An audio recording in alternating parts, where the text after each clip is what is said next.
Good evening and welcome to Constructing Knowledge, the program that changes how we know the world.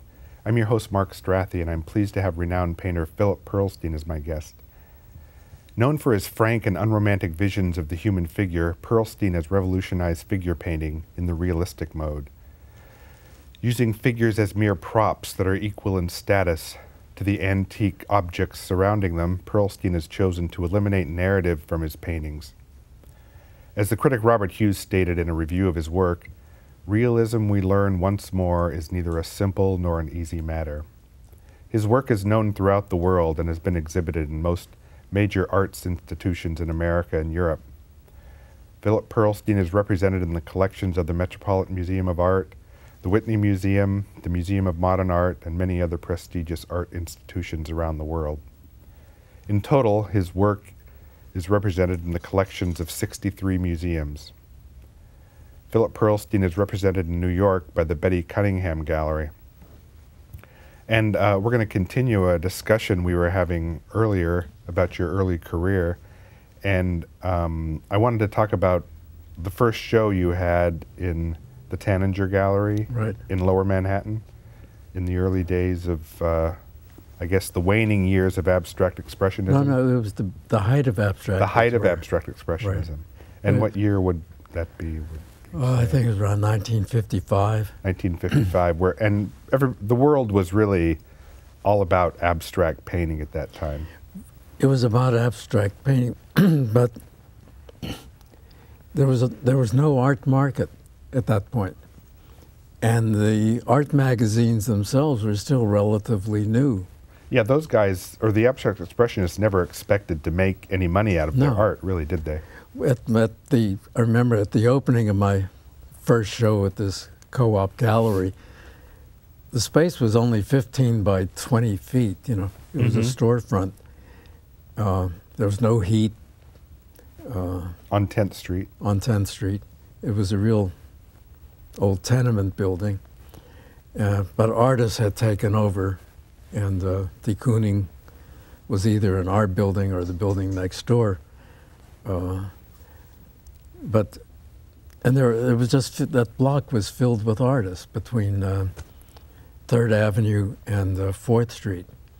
Franz Klein was there, Philip Guston was around the corner, so on. The Cedar Bar was right down there? No, well, the Cedar Bar was a few blocks further on. A few blocks over, yeah. But this discussion group, the Artists Club, it was just called the Club, had these wonderful, serious, you can almost call them seminar discussions. They were controlled. They were very right formal. Down in that neighborhood? No, right around the corner from the Cedar Street Bar. Okay. That would go from the discussion to the Cedar Street Bar. But we coordinate the little galleries, the co-op galleries would coordinate the openings for Friday nights. So you had the openings, then you went to the club, and then the Cedar Street Bar. But you had a built-in audience. And Jackson Pollock gets in a fight every time. Well, he was out of town by then. In the Hamptons. In the Hamptons. But you got to know everybody. It was a small, well, couple hundred people, but more or less self-contained.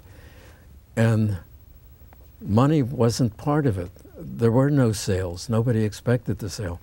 I remember even de Kooning, he sold a painting for like $5,000, went around apologizing to all his friends.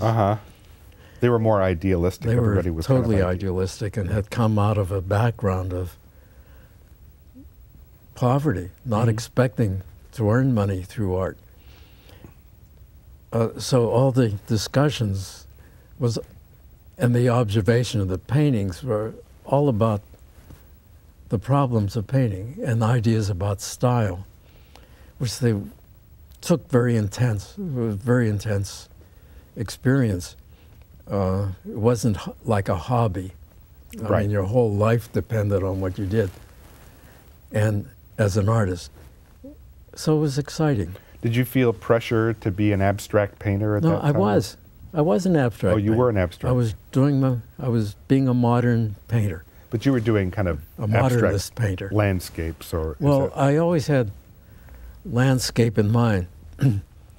As I said, almost all the younger generation had come out of the wartime experience. So I think Expressionism was a normal, healthy outlet at that moment.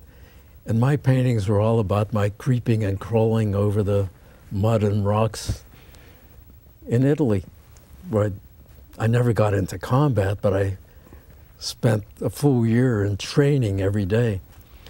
And we did make-believe battles. Well, you were more like skirmishes. You were documenting your experience. Well, I made a lot of drawings during the war. Mm-hmm.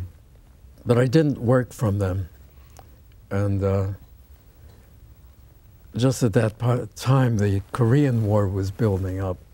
And so it all fed into a need for being expressive and expressionist. Mm-hmm. But somewhere along the line, my wife and I began having children. Right. That happened. We suddenly seemed to have become fertile. And we had 3 children in a row. And that conditioned our lives, of course. We weren't so free to move around. And but I began teaching. I started at Pratt Institute, and where I was hired essentially for my background in art history. And then I moved over to Brooklyn College because of my background in graphic design. Mm-hmm. Did you teach graphic design at Brooklyn College? Or? I started off at Brooklyn College teaching a course in advertising art. And then they also gave me architecture because of my background in drafting, graphic drafting and all that. Nobody ever hired me to teach painting. Is that right? Right.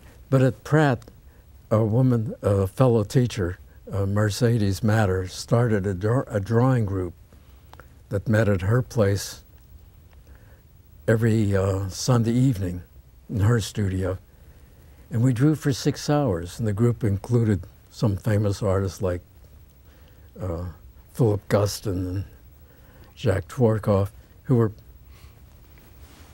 abstract expressionists, but loved drawing the figure. We drew for 6 hours every Sunday evening. Is that right? The group in various formations lasted for about 10 or 12 years. From the 60s into the 70s? Or? Right. Eventually I dropped out of it. But the drawing came in the middle of trying to be an abstract expressionist painter, and I just got caught up in it, of the figure, just as an abstract form, not concerned with humanism or the nervous breakdowns or whatever. Or narrative, or... Yeah, no narrative, just the figure as object. And I accumulated hundreds of drawings, and I began trying to make paintings from them. And eventually I realized I had to do the paintings also directly from life. Mm-hmm. By that time I had a gallery dealer who was willing to advance me money against future sales, which didn't necessarily take place. Was that Alan Frumkin? Alan Frumkin. Mm-hmm. And he advanced me money so I could hire people to... So you started hiring your own models? My own models, mm-hmm. who were part of the group that we had been drawing mm-hmm. At Mercedes Matter's studio. So it grew out of that. And then in teaching, I began setting up problems that I was facing in the studio. How do you go about building up a composition with just a model, without just the model standing in the middle of the painting? I imagine the drawings you were doing at Mercedes Matters were individual figures, and they weren't No, like... they weren't. Mine weren't. They were figure compositions? They were out of my abstract expressionist experience as a painting landscape ideas, which I took from rocks. Mm-hmm. I'd been using rocks as models that I collected out at Montauk Point, but looking for Franz Klein compositions in the rock and Mm-hmm. finding them. Mm-hmm. And then you applied that to the figure. And I began drawing the figures that way, just letting them, whatever happened, happen. Going in for, starting in the middle of a piece of paper, maybe with one detail of the figure, and letting it grow out. Is that how you got the unusual cropping, or the way that you're... It wasn't cropping. Or, It grew from the middle of the page out to where the page ended. and then it just happened to end there. And whatever happened, happened.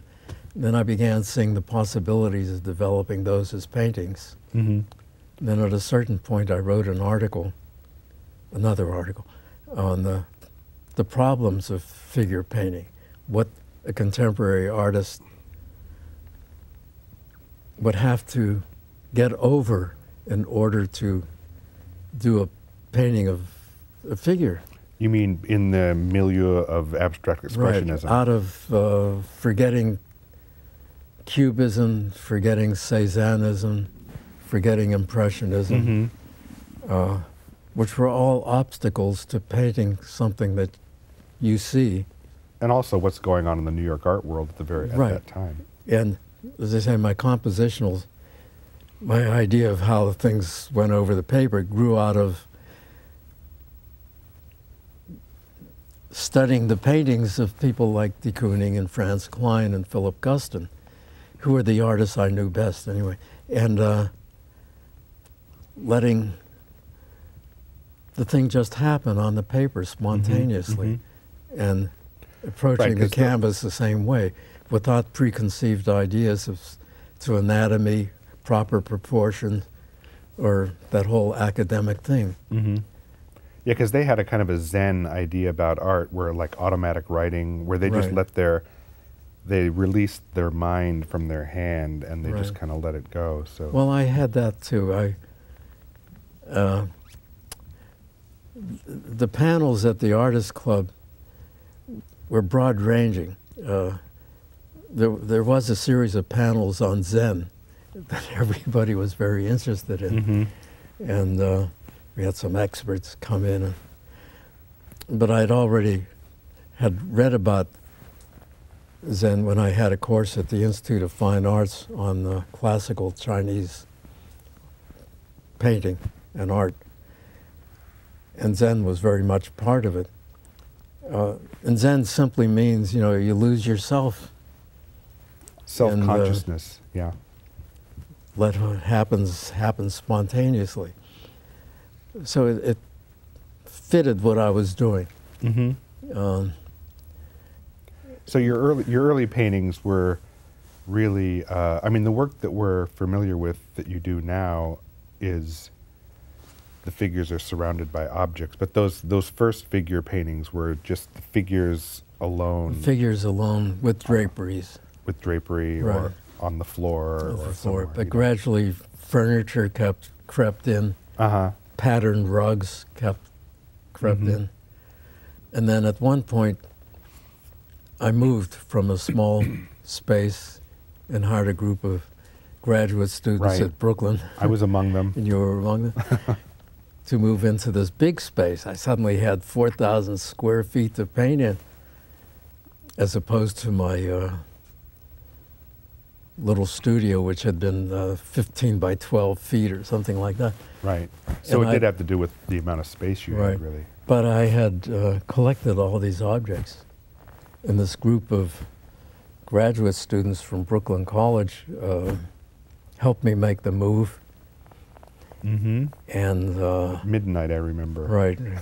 By the time we moved into the new space, it was like midnight or shortly or after, with many trips up on the freight elevator, and you were just dumping the objects around in different clusters. The next day, I looked at the clusters. I was going to rearrange everything, my collection of antiques which had been just shoved into the back of the studio that I was moving out of, suddenly assumed personalities of their own and looked very interesting. And my models that I hired I began adding them to the groups that had been created accidentally. So groups of objects. We kind of unwittingly affected the way you You certainly did. But I also realized that because of my background in looking for symbolism, the art historical thing, that I was playing a dangerous game with future art historians. And so I became almost self-conscious about setting up a puzzle as to what things would mean at some point in the future. But now that's an interesting aspect of your work. But I have no idea what they mean. Right, because the way that you title your work is very matter of fact, like fish, model, fan, chair, or like you just name your paintings in a very matter of fact way. So in that way, you're trying to eliminate narrative. I'm trying to eliminate storytelling. Yeah, even the painting, one of the paintings in your last show, a woman with a big wooden swan. I mean, the natural inclination is to say Leda and the swan, because there's a woman and a swan. Right, but it's a wooden decoy. It's a wooden decoy. Right. Right. But I mean, was that in the back of your mind? I wonder if that was in the back of your mind. Well, it has to be. I mean, there's certain things you can't escape. But I wanted it to look like no other painting of a naked lady with a swan ever looked before. The swan is sitting on a little step ladder. Metal folding ladder. Right. So it can't be compared to Da Vinci or Michelangelo's famous drawing. Now, in my memory at Brooklyn College, you taught a very important class for me, which was the history of technique, where you talked about, and we did egg tempera paintings, we did glaze paintings. We kind of learned about the history of painting techniques. That also was, I had you take one image, one photograph of people in spaces, in architectural settings, urban space, to the history of art, which I... Right, yeah, I remember that. I think I had 15 problems lined up, and which involved changing materials, but to keep the same image, but to transpose it into these different stylistic manners, to reconceive it, not to overlay it. And in different art historical manners, yeah. Just to break down the idea that there was only one way of working, inevitably, which was usually based on one's favorite teacher in school. Yeah. And at Brooklyn College in the 50s, they were trying to, I've heard they tried to turn Brooklyn College into kind of an abstract expressionist Bauhaus by hiring Rothko, Reinhardt, and Still. So do you remember that period? Or well, I didn't come till after that period was over. Rothko had left, and a couple of the others had died, and the man who had started the department had moved on to turn it into the Bauhaus of the East. He had moved to Chicago, where he had more funding for the idea. And he tried to do it there? Or? And he tried to do it there. He did it there. Did he hire all those people? Or? No. They stayed at Brooklyn College, and a friend of his came in, Robert J. Wolfe, who was the head of the department when I came. Okay. And they were still thinking in terms of it essentially as not even as a design department, but they weren't expecting their students to go on to become professional artists. like the original Bauhaus had artists like Vasily Kandinsky and Paul Klee come to enlighten people who were going to be architects or industrial designers. Here the artists were to bring culture to Brooklyn, the Brooklyn students. And you weren't supposed to get them excited enough to become professional artists. That was not the idea. It was more about enlightenment or something. Yeah, they expected most students to go into teaching. Essentially, it became a art education department. You're talking and that's when I came in. In the 50s, or early 60s, I guess. Early 60s. I came here in 63. But at that moment, let's say Rothko had already left, and Kurt Seligman had just died, and most of the older artists proceeded to have heart attacks or strokes, and were in the hospital or away on leave of absence. So a group of us who had been at Pratt Institute together, interesting, Gelber and Murray Israel, and a couple others who came in, Gabriel Latterman, began turning the department around into our interests. Yeah. Which was taking painting seriously. Alan Darkangelo was there. Yeah. And it became a different kind of orientation. And Leonard Anderson. And, right. You know. But we were all serious artists. And you were all kind of the same generation, I believe, and the post-war GI Bill, people who went to school on the GI Bill. Right. So that really, that kind of turned it into a more painting-oriented Painting-oriented.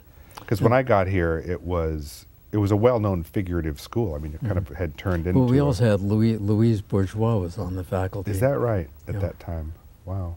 And several other women artists. So yeah, I mean, it was a really vibrant department at that time, and there were a huge number of faculty members. I remember at that time. It was very exciting. Yeah. And I learned I've always learned a great deal from students. My whole development as an artist, I think, came out of trying to get the students to solve the problems. Watching. Is that right? Yeah. So teaching fed your art in a way. There were always several very terrific students in every class that I've ever had. And maybe I should feel guilty about having used them. No, nonsense. As an experimental laboratory. But the problems I gave were problems I wanted to solve for myself. And they came up with various solutions. Oh yeah, yeah. No, you can feel that. I mean, you can see that you're passionate. When I had you as a teacher, I could see that you were passionate about what you were doing. There was one class I remember towards the end of my time here, where suddenly I had the idea of having the students take Seurat's painting called the Grand Jatte, which had been developed according to the golden section diagram, and using that as a way of introducing Mondrian, who defied that, did the opposite. And I had the students analyze the Grand Jatte with tracing paper, coming up with as many different geometric linear schemes as they could. For me, that was a terrific education. Yeah. And I wish I had kept all those tracings. Well, some of those are in the book, the Jerry Viola book, about your teaching methods. Yeah, I noticed that. So are you, you also do portrait, in addition to like the nude figures that you're known for, you also do more commission portraits. No, they're not commissioned. Very few have been commissioned. Or like portraits of people with clothes on, which are more... they're mostly friends of mine. Friends of yours? Yeah. Okay. So but there have been a few commissions. I did a series of retiring college presidents around the country, about 10 or 11 of them. As a commission, or they were commissioned. Mm-hmm. And they were very interesting experiences. Because you did you do the one of Robert Hess? Is there one? Right, I did Hess here at the college. At Brooklyn College. Brooklyn College. Yeah, because I've seen some of those. Yeah. But like the portrait you did of Lyndon, Nakhla, and Richard Palmer. Palmer. Right. They commissioned that. They commissioned that one? It was a very low price. Uh-huh. but it was she was a well-known art historian at Vassar. At Vassar. And she did have a couple of years at Brooklyn College, or did you know her from? Well, I knew her Brooklyn from College? earlier. Mm-hmm. Her husband, Richard Palmer, was an architectural historian, Mm-hmm. and they had both been at the Institute of Fine Arts, NYU, Mm-hmm. and we may have overlapped there, but I. And you did a them. portrait of Robert Storrs. Yes, Robert Storr. From was he at the Museum of Modern Art then, or was Well, that? no, this was at that point he was unemployed. Oh, is He'd that been right? director of the school that Mercedes Matter helped develop, the New York Studio School. Mm-hmm. And then he'd been director of that and then left that. And but had been a writer before that and had written a wonderful article on a retrospective show of my work that was held at the Brooklyn Museum. That was a great show, yeah. And I did the portrait of him to thank him for that. Oh, okay. So are you, how would you characterize your work right now? Well, now I have nothing else to do. Uh-huh. So I spend a great deal after more retired time from teaching. Yeah, I spend more time on each painting, and I guess you do? they've become more complex. I should say that the one thing I wanted to do was to eliminate expressionism from my work. Mm-hmm. I had enough of it at a certain point, and my life was in good shape. I was relatively happy, had a nice family of 3 children. There was no need to be expressive anymore. And so the work, that went into the work. Mm-hmm. And I was How would surprised you- when a lot of the criticism had to do with the fact that the work wasn't expressive. I wasn't talking about the human condition. Mm-hmm. And then when Lucian Freud suddenly appeared on the scene, he was adored Mm-hmm. by everybody who hated my work. Well, you'd be more of the cool side of it, and he'd be more of the more Right. expressionist side But of it. the strange thing was that his early work was very cool and calm and collected. Oh, yeah? And he moved into a expressionistic Yeah. mode. Well, thank you, Philip. This has been a great opportunity to hear the whole history of your life at Brooklyn College and your life as an artist. And we hope to see you next time on the next episode of Constructing Knowledge.